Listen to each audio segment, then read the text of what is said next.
Travis Scott meal, just $6. Say Cactus Jack sent you. Whether you stop at McDonald's for a casual dinner or a 3 a.m. post-soirée snack, you may have wondered about the happenings on the other side of the drive-thru. You've got questions and we've got answers on 10 things that go on behind the scenes at McDonald's. You want to get some McDonald's?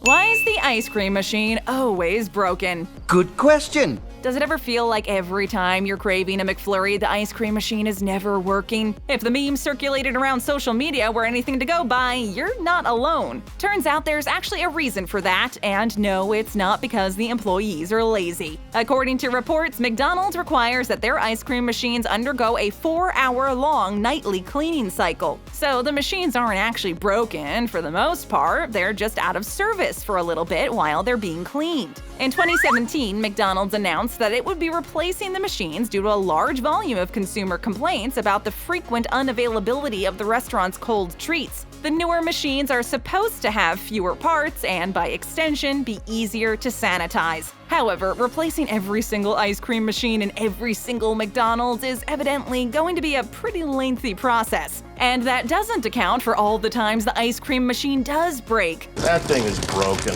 Apparently, the machine isn't super reliable to begin with, and the time it takes to repair the machine can mean no ice cream at Mickey D's for up to a day or two. You want to grab one of those mango fruit blasts on your way out the door? I'll just pretend I didn't see it. Unconventional hiring practices. This next one is a trick question.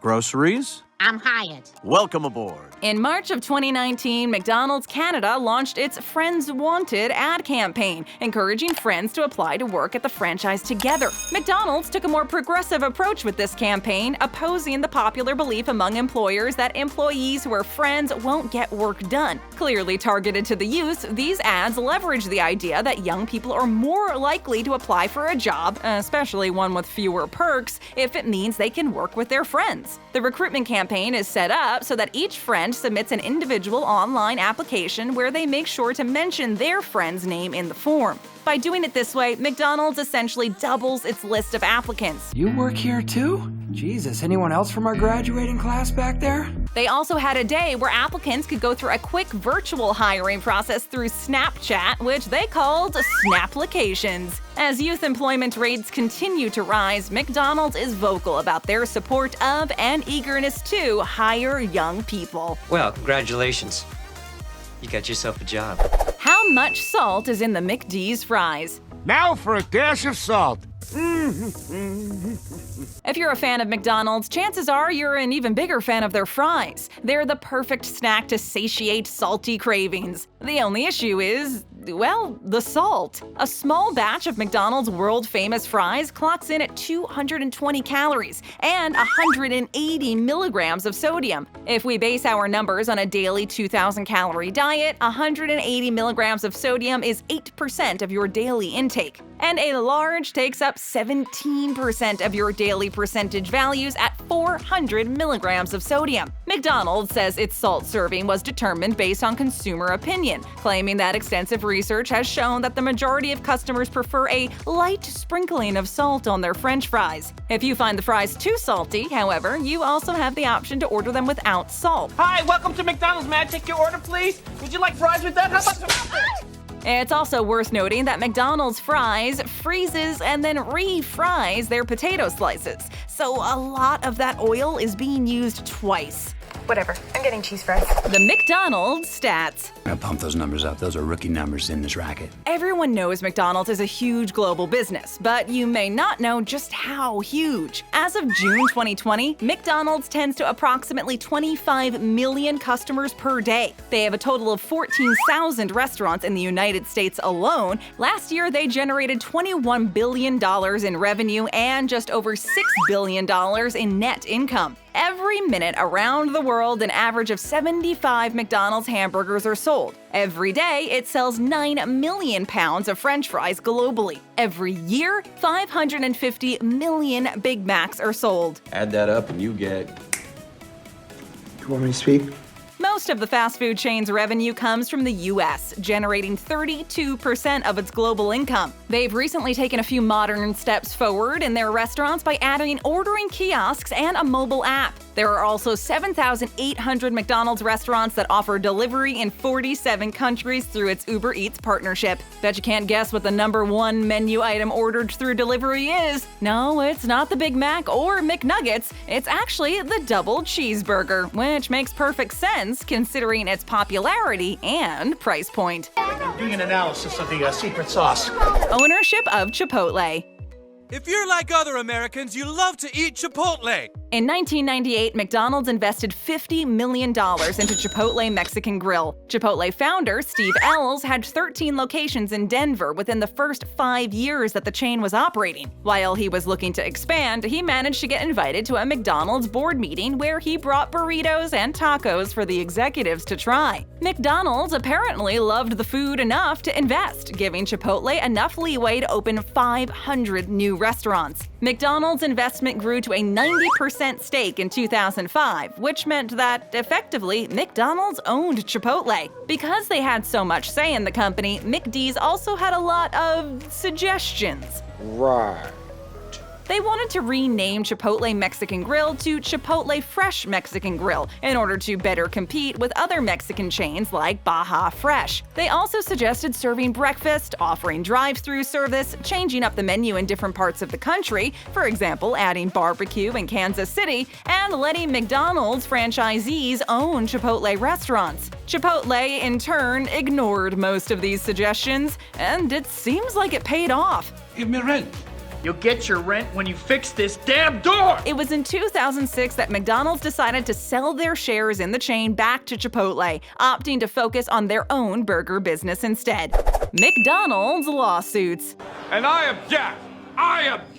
In one class action lawsuit, a former Michigan McDonald's restaurant employee claims that she endured several instances of both verbal and physical sexual harassment by a manager. Over 24 women in 20 cities filed this same complaint with the Equal Employment Opportunity Commission, some of whom were reprimanded by management after the complaint was issued. McDonald's has altered its training program in the hopes of counteracting this frequent injustice, but workers argue that it's not enough. Similarly, lawsuits regarding racial discrimination have also been filed against the fast food chain, this time at the corporate level. Under the reigns of Steve Easterbrook and Chris Kempczynski, the former CEO and president respectively, they proclaimed a message of commitment in regards to striving for equality between the genders, but completely omitted the mention of race. Oh, come on! Kempczynski is still active at the corporate level, now as the CEO of McDonald's, after replacing Easterbrook, who was fired after having a sexual relationship with a subordinate. I have no further witnesses, Your Honor. Overtime pay at McDonald's. So this is the thanks I get for working overtime. Before 2012, McDonald's remained closed on major holidays like Thanksgiving and Christmas. The corporate-owned restaurants usually remained open, but any franchisee-owned McD's was used to closing up shop. Hey everybody, it's closing time. That was before these owners were urged to keep stores open on holidays, racking in thousands of dollars per restaurant, with Christmas being their largest holiday opportunity. Although it sucks to be working the holidays, franchise owners are at least allowed to properly accommodate their employees by paying overtime on these holidays. For workers at company-owned stores, the story is a little different. McDonald's refuses to pay overtime to employees at these stores, backing up their actions by arguing that these employees volunteered to work on holidays. When you consider the $147.6 billion that McDonald's is worth, it seems like a pretty insufficient justification for those who rely on picking up all the hours they can get. So next time you're thinking of picking up a holiday burger at McDonald's, be extra nice to the crew handling your order. No pickles, please. There you go. Archways to opportunity. Opportunity is everything. Exactly.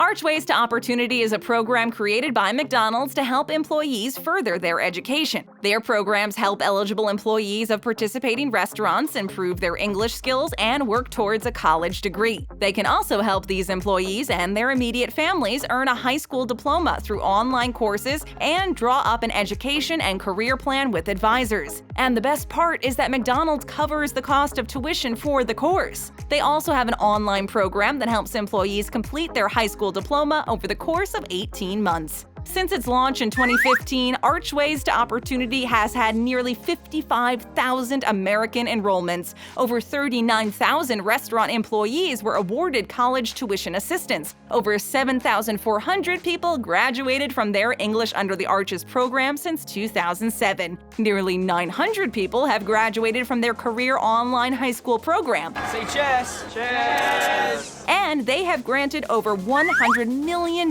in high school and college tuition assistance. Many people refer to it as the Harvard of internet colleges. Oh, I hadn't heard that. McDonald's restaurants are a community. It signifies community. It's a place where Americans come together to break bread. It goes without saying that McDonald's is an enormous brand. But what you might not know is they still look out for the little guy. They offer flexible working hours for students or parents and are generally accommodating to all ages and all situations. Chicken nuggets is like my family. Although McDonald's is a global franchise, each individual restaurant isn't managed directly from the top. It's run by a local franchise owner who must work at McDonald's for a whole year, filling the shoes of every role until they're allowed to pitch for their store. This means that the owner of every restaurant really knows and understands their clientele, and they're passionate when it comes to building up or making changes to their store. Oh, and anyone wanting to become a McDonald's franchise owner must have $1 million or two in assets, as they need to put down at least 1/4 of the restaurant's cost up front and in cash. I guess we'll just have to stick to ordering at McDonald's and not buying one. Shut up and take my money.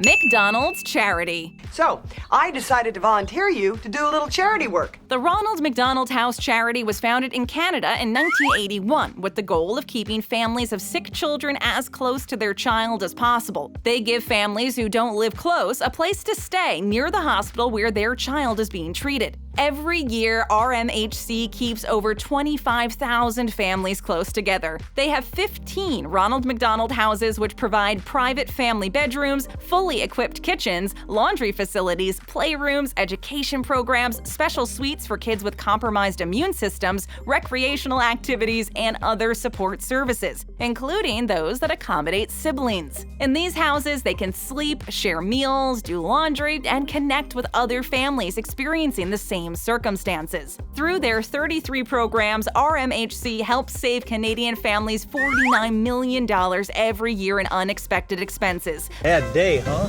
I'll say. Well, it could be worse. You can help support the RMHC Foundation by purchasing a Happy Meal or RMHC cookies, where part of the proceeds will be donated to the charity. You can also donate in their coin boxes or through their kiosks by rounding up or contributing $1. I'll do that. To order up more great videos, just tap that screen, hit that subscribe button, and ring that bell to join our notification squad.